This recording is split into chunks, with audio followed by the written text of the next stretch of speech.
Hello and welcome to the Geeks Review. I'm Royce. I'm Jacob. Over the last few months, Jacob, you and I, we've been watching all this X-Men stuff.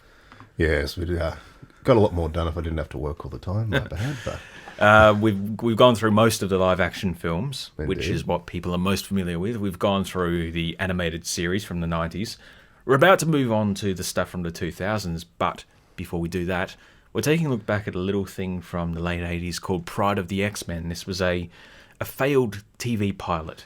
yes, which, one could say it was the first animated X-Men series, albeit a single episode. It was distributed on VHS. And honestly, it was pretty good. I wasn't even thinking this is going to be rough. Isn't this like the prototype's going to be terrible? I was like, I enjoyed the hell out of it. Yeah, it's very different from the series we ended up getting. It's a completely absolutely. different team behind it.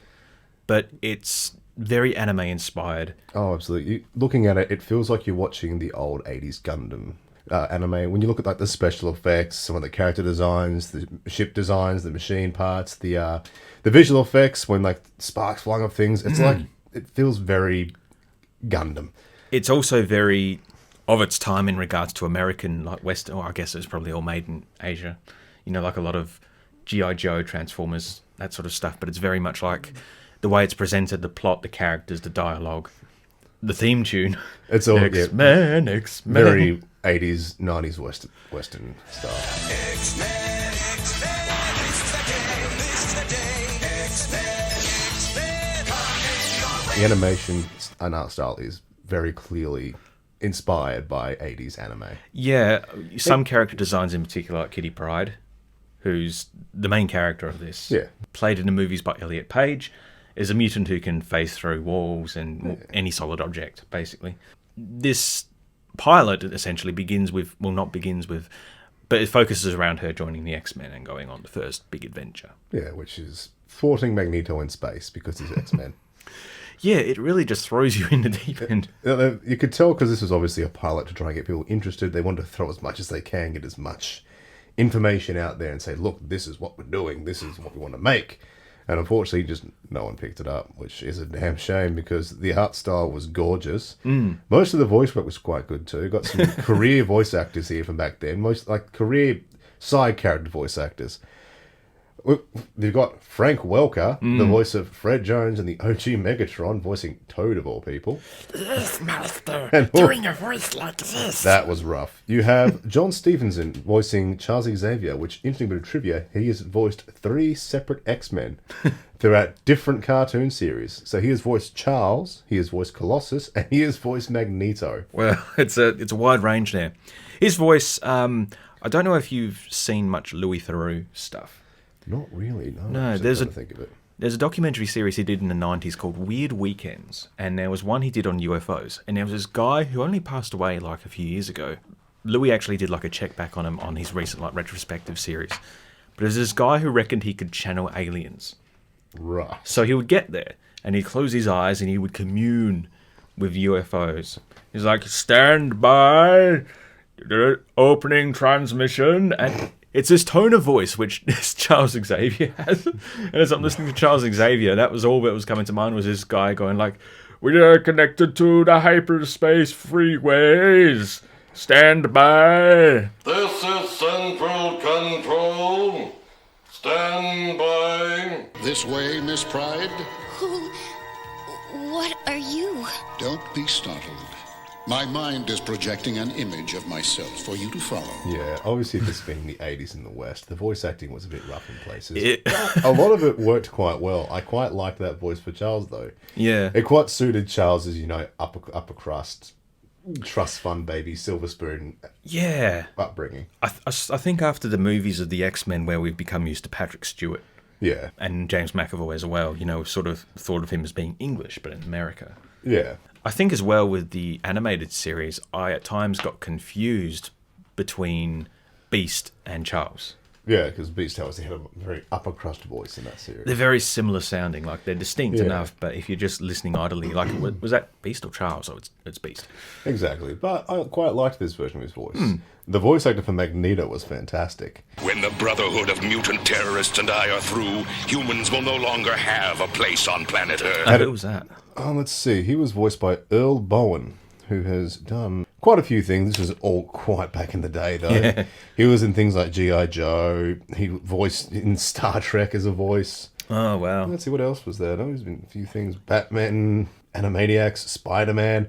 All is basically just side characters and villains, which makes sense because he had a fantastically deep, sinister voice. He did. I can't actually remember what Magneto sounded like in the animated series, to be honest. Yeah, not as cool as this. No, definitely not. And Magneto's design is probably where you see the anime influence the most in just the color choices and the shading style of his outfit. It's interesting, too, that the helmet they've got like, it scoops up, like around the ears and then goes back down. Yeah, it feels more like they've tried to make it look more like a combat helmet. And the colouring and the shading feels very 80s anime, which I love. So very stark, contrasting colours. And he's ripped with biceps the size of his own head. So he looks like a very imposing character, which I adored his design in this. I thought he looked fantastic.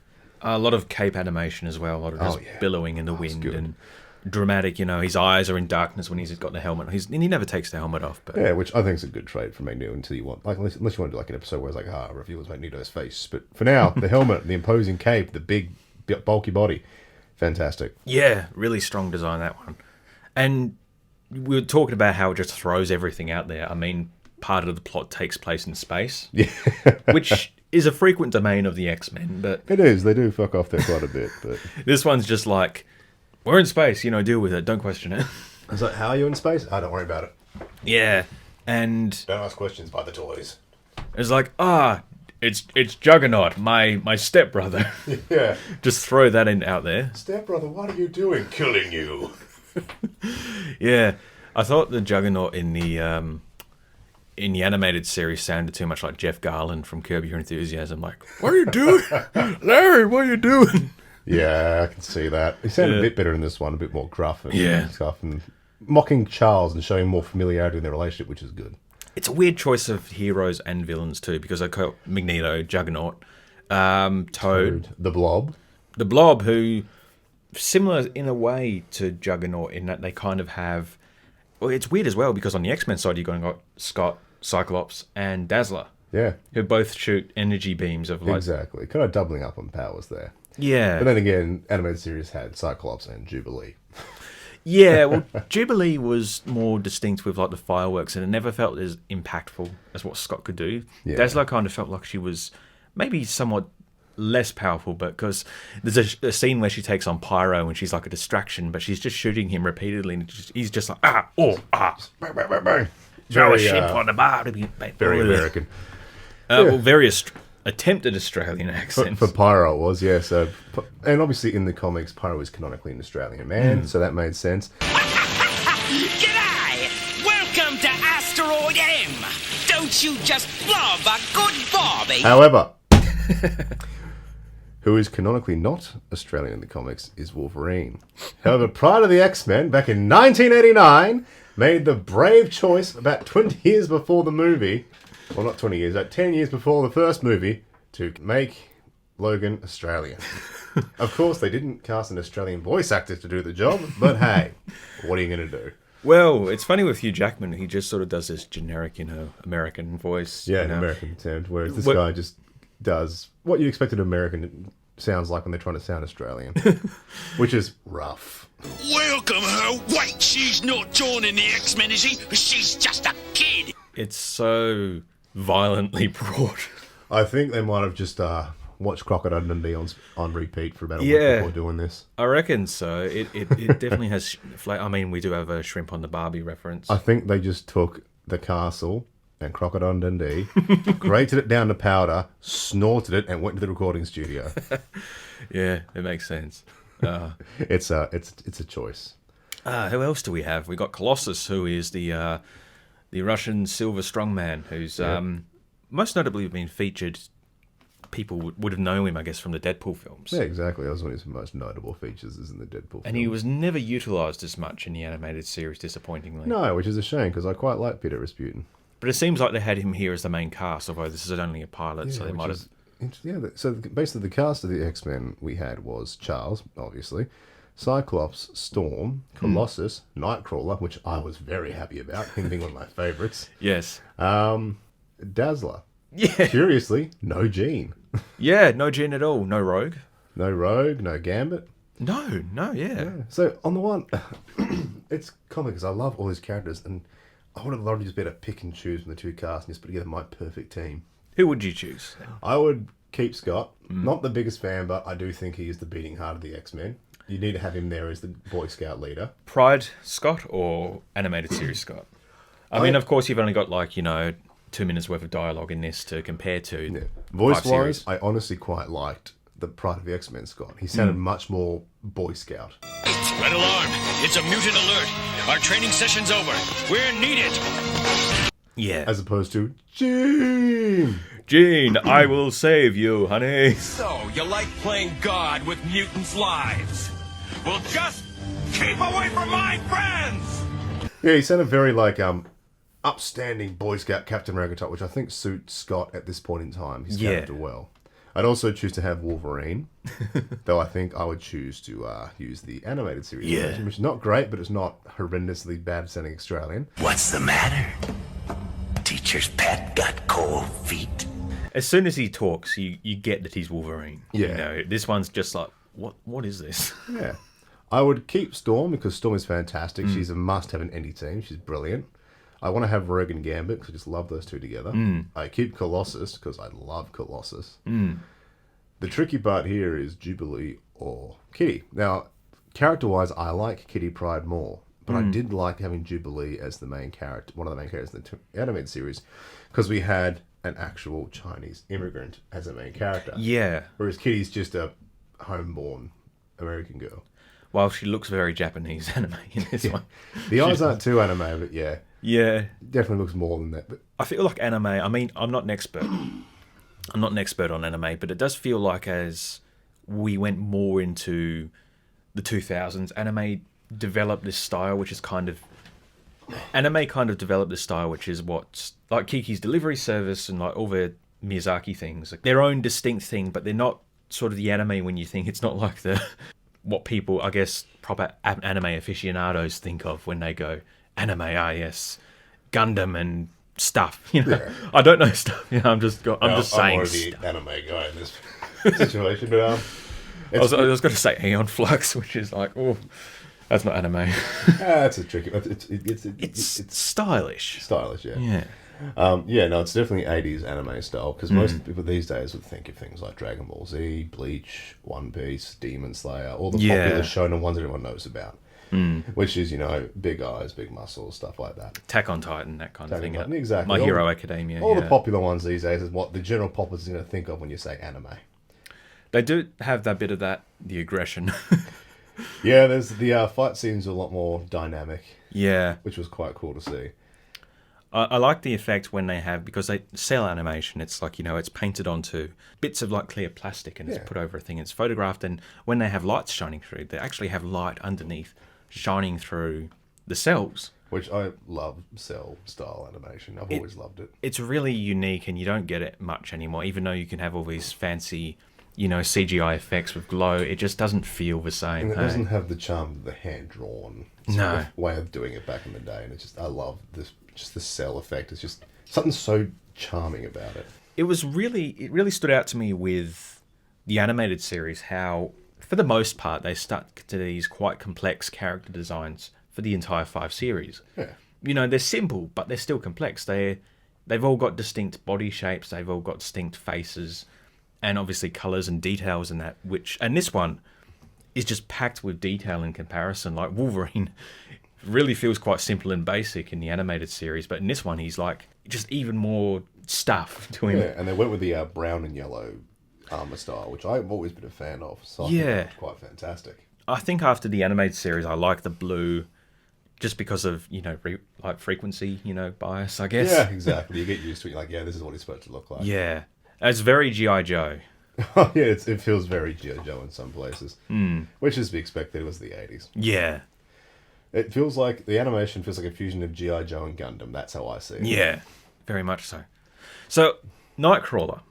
I was so happy. I love Nightcrawler. He's one of my favorite X-Men. You didn't think he was a bit too touchy-feely? That was a bit weird. Not very Nightcrawler, but I don't think he was trying to grope her. He was just trying to kiss her hand because he's a that's just how he sees as being proper etiquette. Fräulein, you left before I could properly welcome you. Yeah. But he did feel very flirty with a 14-year-old girl, which is questionable. He does call her child after she says, like, I'm not a kid, I'm 14. He's like, oh, no, don't touch that. Go away. And then, yeah, he does actually cool his jets a bit after that. When she goes and kisses him, he's like less reciprocal. Yeah, he's like, wait, no, she's underage, let's not do this. No, Kurt, bad idea. It's strange when Kitty Pryde phases through things. It seems like when she does, she still has a physical presence and she has an effect upon what she phases through. Which is strange because that's not really how it works. Yeah. I more saw it as her not having the best control of her powers at that point. Yeah. So she was partially phased, but still had a kind of physical constant.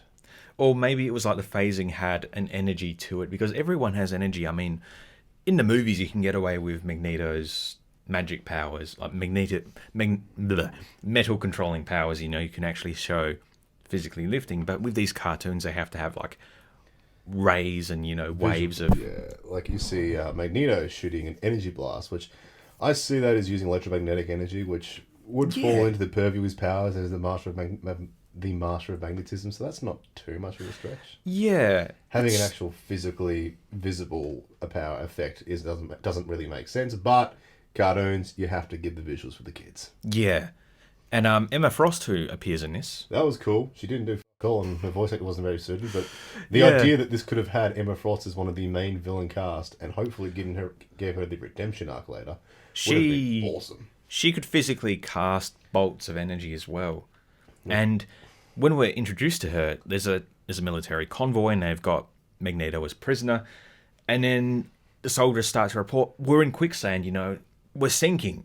And it doesn't communicate it too well, but it's a mental projection that Emma has cast into their heads to trick them all. Emma is meant to be a very powerful telepath who can also turn diamond. Yeah. Wasn't originally her powers, but it was given to her by Charles Xavier's, in one canon, weird symbiotic alien twin. Oh dear, really?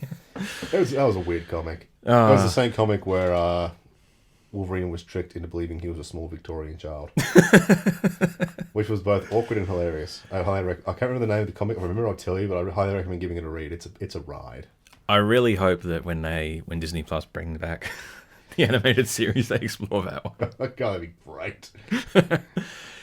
But talking about Emma's voice actress, I do remember in the animated series there was an actress, and I looked her up, and she was like in her 70s when she voiced one of the characters, but she sounded like just a regular 30-year-old woman. Whereas in this one, Emma sounded like she's being voiced by a 70-year-old. And no disrespect, the voice wasn't bad. It just didn't suit Emma Frost. Magneto, your deliverance is at hand! Yeah, it was too, like, cronish, I would say. Yeah, which isn't really... Emma's whole thing's always been... If you excuse my language, she's basically the top bitch. Tough as nails, gets what she wants. She's always in control, always in charge. You'd expect that kind of... Which kind of explains the design being very sort of dominatrix almost. Yeah, that's a result of everyone in the 80s being horny. Yeah. Like Storm's design was very outfit was very flimsy. Storm has a lot of designs, and I think I prefer the black on her as opposed to the white. But again, I've become used to the white with the animated series. But it's sort of one of those ones where it's like, as a guilty pleasure, it's cool, but, you know, for practical use, put on some pants. Yeah, I prefer her more practical outfits. She doesn't do much here, because in the animated series, she's very like, I call on the winds of Cairo to dry out these plains. Very melodramatic. Yeah, it's like, so extra. Wolverine! Can't you see the girl is scared? Don't you remember what it was like when you first discovered you were a mutant? You love it. You'll have to see it. Yeah. You go, Storm. Got used to it as time went on. But in this one, she's just kind of... She's there. She's there. She's doing Storm things. It does make me wonder, because, this was the late 80s that this was made. And I guess it would have gone into production late 80s, going into the 90s, but then the 90s series, completely different production crew, completely different goals in mind.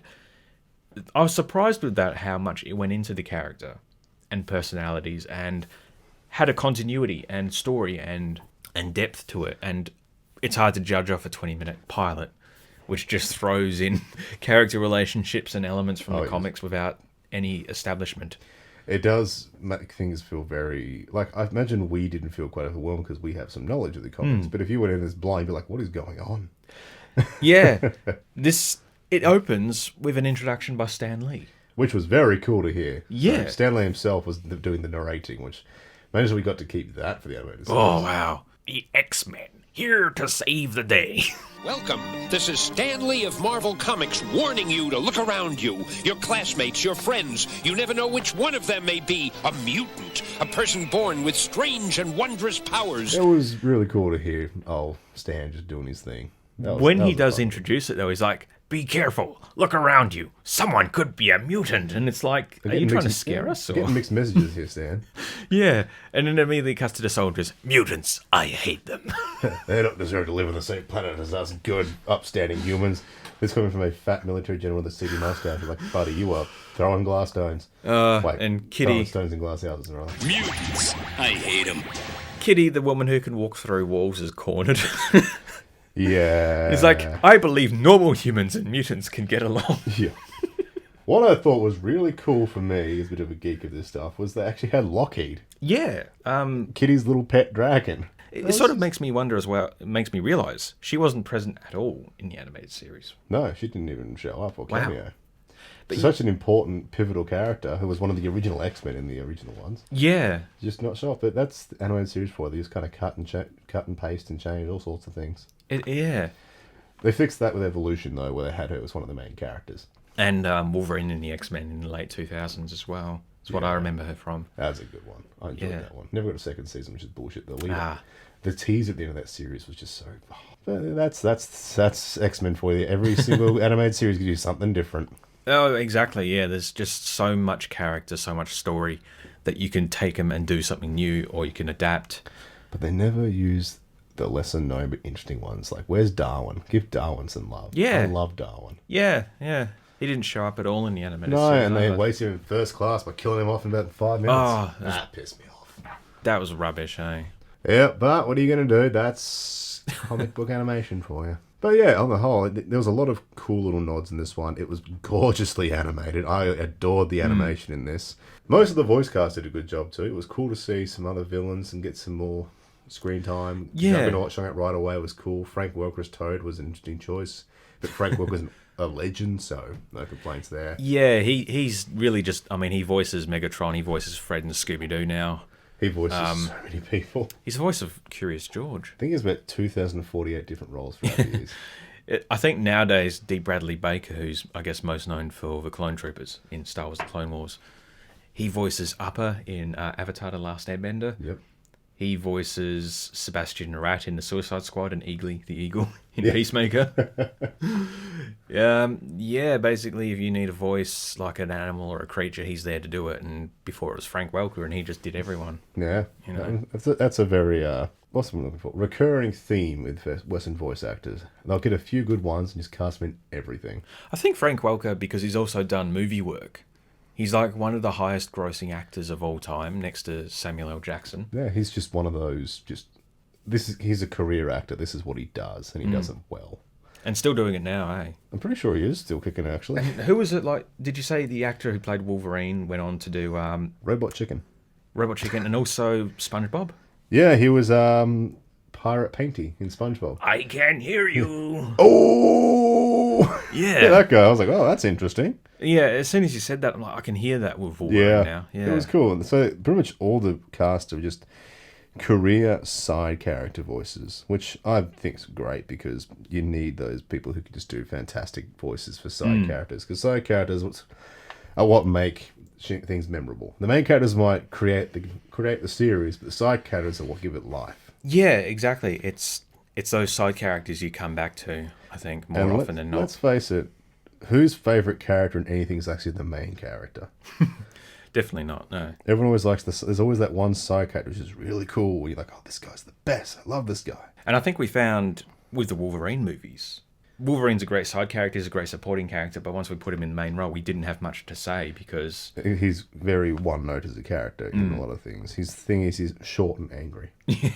Yeah, I mean, as great as Logan is, he can't really talk too much about how... You know, exactly. Yeah. Yeah, like he was grumpy and didn't want a kid, and now he's got a kid and he's still grumpy. Yeah, he works best as a main supporting character. Very much so. So, like, one of the main characters, but never just the pivotal focus, I find, is when he really shines. It's like, for me, personally, I love Batman, but I like Batman best when he's part of a team. Whether it be the Justice League, or the Robins, or just doing it with Superman. Giving Batman someone to bounce off of someone to balance out Batman's broodiness always works best and just lets him really shine as a character. It's usually why the villains are so colourful. It's why people come back for the villains, you know, and it's Batman's interactions with them that really... Exactly. That's what you need. Good side characters and villains for the main characters to bounce off and give the main characters purpose and life.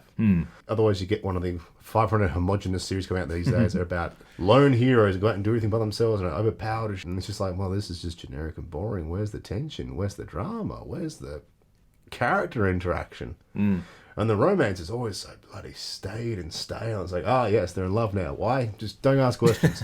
So this has been Pryde of the X-Men. It's not available, as far as I'm aware, to watch anywhere. No, I don't think so. No, not all I can find. It might be on Disney Plus in some regions, but it's not in Australia. No. They really should, because the copy that we had was like really low quality, like, you know, early YouTube. Yeah. It's probably on YouTube. And it's still watchable as hell, so... Well, it was distributed on VHS, so it evidently was a decent enough quality to do that. But if they put it on Disney Plus, you know, it'll be just be a nice treat, you know, just give more stuff to watch. Exactly. It's cool to see the origin of X-Men getting animated. 'Cause that's what it was at the end of the day. This was the first one they attempted. It didn't come off the ground, which is sad, but it was important. Yeah. I do wonder if it would have had, if the time at which it was made, people would have been open-minded enough to give character and story the animated series did, like modern series do now. A proper ongoing story. Yeah. Just throwaway episodes. Pretty much. An actual overarching plot is always nice. But anyway, this has been the Geeks Review. I'm Royce. I'm Jacob. And we'll see you next time. Bye for now.